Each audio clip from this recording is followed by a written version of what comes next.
So Donald Trump recently came out and threatened to withhold funding from states such as Michigan and Nevada for engaging in and developing a mail-in ballot program in light of this pandemic. You can see here, this is a screenshot of the tweet from Donald Trump. Now, he actually deleted this tweet later on, and I'll show you guys that in just a second here.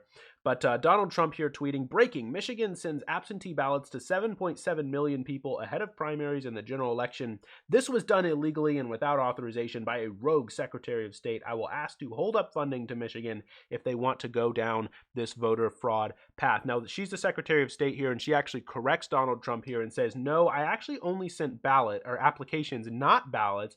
And this is just like my other GOP colleagues in states such as Iowa, Georgia, Nebraska, and West Virginia, which is a really important point that actually, even though she tweeted this out, and not enough people are really focusing in on, which is that Donald Trump recently has been critical of states such as Michigan and Nevada specifically for developing a mail-in ballot program. But we've seen across the country, a number of states have been trying to develop a mail-in ballot program out of concerns that, the pandemic might be, a bit dangerous to have a mass sort of in-person voting even come November, right? So we've seen a number of states sending out applications, again, not ballots, applications in order to request a ballot, because that's how you do it, right? Like if you want to have a robust mail-in ballot system for November, you need to get on this now because, that's, it's a lot of work to develop a major system like that.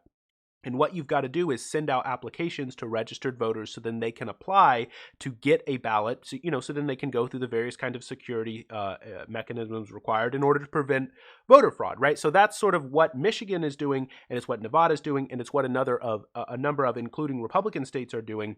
And Donald Trump has really only been criticizing the sort of swing states, the states that he's worried about, like Michigan and Nevada, and hasn't been as critical of the GOP states for doing the exact same thing. Now, you can see here, just to sort of show you what I was saying earlier, which is that Donald Trump here did delete his tweet here to her. Now, I do just want to show you guys this real quick here, which is that this is sort of just I'll put this down in the description for you guys. This is just sort of an article here, I guess a sheet here from the New York University School of Law, just listing a whole bunch of different studies, basically debunking the idea of voter fraud and how it's not as big of a deal as a lot of people make it out to be, because Donald Trump here is saying that voter fraud is the real concern when it comes to mail-in ballot voting. So I'm going to link this down in the description so you guys can sort of dig through the facts, dig through the research yourself. But most political science research at this point has concluded that voter fraud really isn't a major issue. It really isn't a huge concern, and that the effects of most of the laws which try to prohibit voter fraud ultimately just have the effect of suppressing the vote. And so this is something which a lot of Democrats have become very concerned about recently, and how, trying to expand the vote basically is not just meaning, oh, well, we're going to engage in voter fraud, because political scientists for the past 15, actually going into 25 years, have developed very effective ways to expand the vote without expanding voter fraud. And so, I just want to make sure that you all are aware of that. I'm going to link this down in the description. So if you want to, sort of dig through this massive list of research, this massive pile of research and data, you can do that. So this spot, though, I want to point out is part of a broader thing which Donald Trump and the Republicans have been engaged in more recently, which is attempting to suppress the vote, attempting to suppress mail-in ballot programs, because they're worried that mail-in ballot programs will expand the electorate for demographics which might be hostile to Donald Trump. This is because there's been a lot of interesting social science research and political science research over the past couple decades detailing how a mail-in ballot program likely would increase voter turnout. That said, it's not the case necessarily that increasing voter turnout has a direct correlation with improving the odds of Democrats winning an election. That's a bit of a myth that's been sort of perpetuated for a number of different reasons. So there's actually a bit of interesting research out there talking about the weird partisan math of vote by mail. And this research basically goes in to talk about how expanding mail-in voting does not help Democrats. So why are Republicans afraid of it? And there's some interesting reporting, kind of in this here, talking about how it really depends by the state, and it's super varied here. So just a little section from the article here. The direct partisan effects were less clear. In Colorado, registered Republicans saw a bigger boost than registered Democrats. In Utah, it was the reverse. In both states, independents, a huge bloc, also surged, making it impossible to know for sure which party really benefited. Still, the results were suggestive, blah, blah, blah. Basically, it does seem to help young voters, possibly in a primary, and it might help Democrats if you go through this whole article. There's a slight chance that it could help Democrats in a sort of presidential run, but it doesn't seem to be helping Democrats when it comes to local and state elections where young voters are a lot less likely to go in and vote anyway. So it might be the case that in a presidential run where everybody's informed, everybody knows, okay, there's an election coming up and I, have an opinion about it, then they might, young people and sort of minorities and lower income individuals who are less likely to vote might, be more likely to take advantage of a mail-in ballot program system because it's easier to access. But in the case of, sort of local elections where, people don't necessarily have an opinion, a lot of people don't really care, it could actually benefit Republicans because it helps older individuals engage in, it can help older voters have higher turnout as well. So it's a bit of a mixed result. It's not quite clear that having a mail-in ballot system is going to,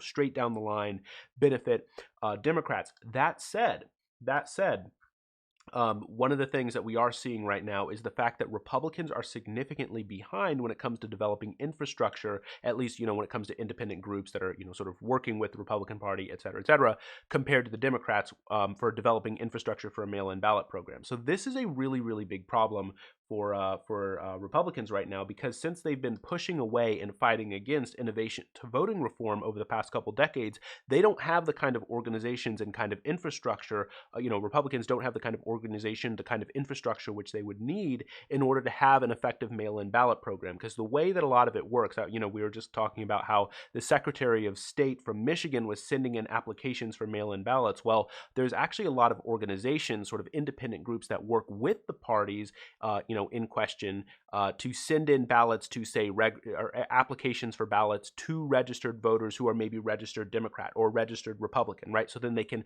increase voter turnout among the groups that they want to, want to increase voter turnout for.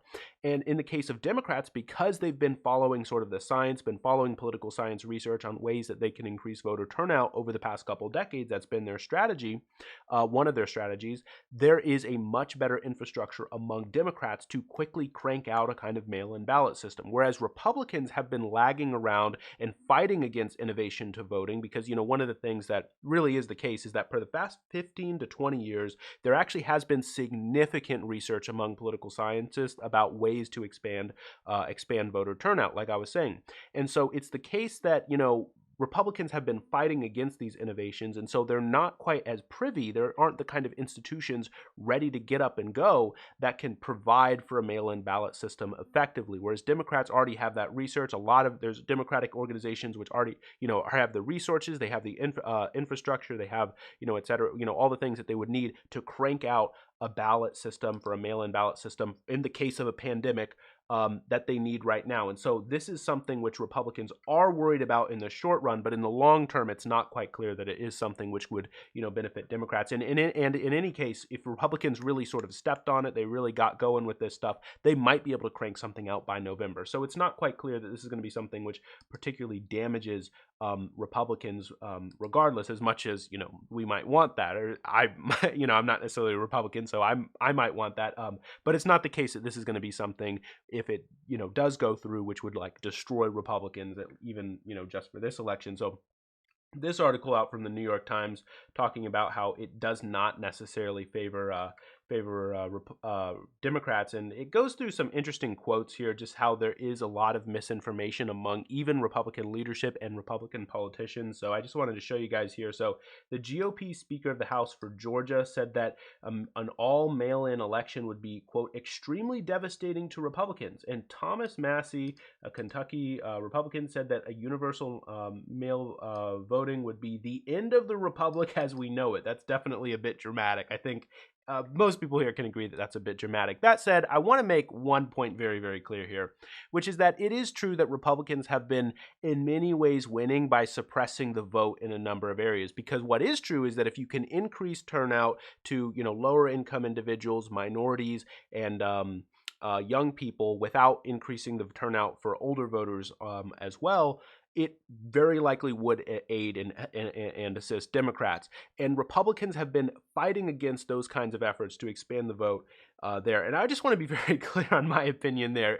My opinion here, like, I'm not going to sugarcoat it at all, is look, Republicans, if you can't win an election fair and square, which tries to maximize voter turnout wherever is possible, using all the methods, all the mechanisms of political science to increase voter turnout as much as possible, if you can't win that kind of election, maybe you shouldn't be in power. Like, just straight up, that's my opinion about it. That said, I'm not a leftist. Like, some lefties think that, oh, well, if we had a completely fair election, that conservatives would never win an election. I don't necessarily think that that's the case. I do think, my opinion is, you give a fair shake. I do think that, maybe it's my bias here. I do think that the left is going to win 8 times, 9 times out of 10.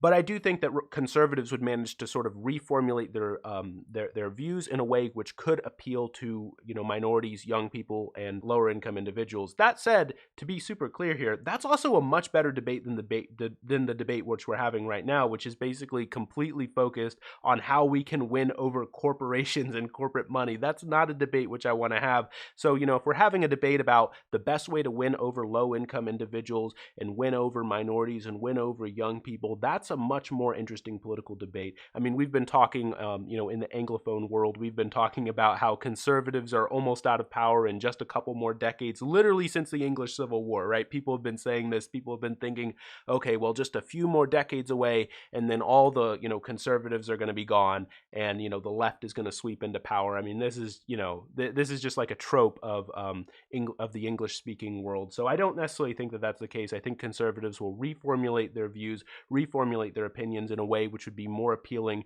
to a broader swath of individuals. And, look, I welcome that debate. If we can have a fair debate about how to win over the working class of this country, I think we're going to have a much better world. But of course, though, like I was saying, a mail-in ballot system isn't necessarily one which is going to hurt Republicans, even necessarily in the short run, if the Republican Party gets on it and gets on building the infrastructure for a mail-in ballot system. Anyway, that's just my opinion, my thought on some of this stuff. If you like this video, I'd appreciate it if you hit the like button and consider subscribing. Thanks.